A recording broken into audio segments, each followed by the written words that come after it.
কথাটা আমি বলতে চাচ্ছি যে আমার আচরণে যদি আপনারা কোনো ধরনের কোনো ভুল বুঝে থাকেন, আমার অজান্তে, আমার জানার পক্ষে আমি কোরআন, ইসলাম এবং হুজুরদের বিপক্ষে এবং আল্লাহ রসুল, আল্লাহর কোরআন এবং ওলামা একরাম, যেহেতু আমি ওলামাদেরকে পছন্দ করি, ভালোবাসি আমার জীবনের চেয়েও বেশি, কারণ আমার জীবন, আমি তো সেদিনই মরে গেছি 2018 সালে।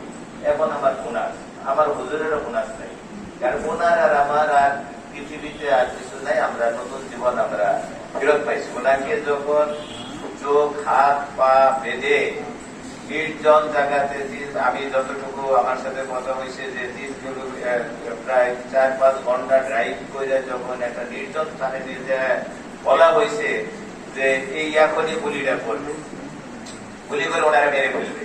তো উনি তখন হাসতেছেন, আমার লোন দাঁড়াই গেছে, কিন্তু আপনাদের হয়তো দাঁড়াবে কিনা আমি জানি না।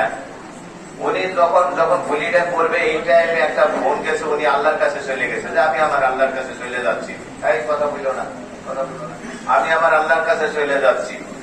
এই টাইমে আল্লাহ জিবরাইল আলাইহিস সালামকে পাঠাইলেন যে একটা ফোন আসলেন, তো ওনাকে মারা যাবে না, ওনাকে গুলিটা না করে ওনাকে বললো যে তুই বেঁচে গেলি এই ফোনটার কারণে।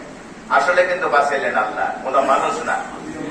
জিবরাইল আলাইহিস সালামকে আল্লাহ পাঠিয়ে দিলেন, যেরকম জিবরাইল আলাইহিস সালামকে পাঠিয়ে দিয়েছিলেন ফেরাউনের ওই মাটি দিয়ে মুখ বন্ধ করতে, সে যাতে আল্লাহর নাম জপতে না পারে। আর আমার হুজুরকে আল্লাহ পাক জিবরাইল আলাইহিস সালামকে পাঠিয়ে দিলেন, উনি যাতে তার দুস্তরে বাঁচায় রাখেন, জীবিত রাখেন, আমরা যাতে তার মুখ থেকে এই কোরআন, হাদিস, হুজুরে পাক সাল্লাল্লাহু আলাইহি ওয়াসাল্লামের কথা আমরা শুনতে পারি।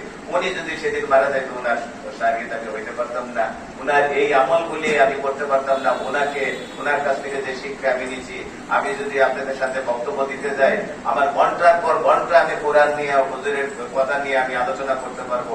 আমি ঘন্টার পর ঘন্টা আমি ভোট চাই না আপনাদের কাছে, আমি নির্বাচনও চাই না।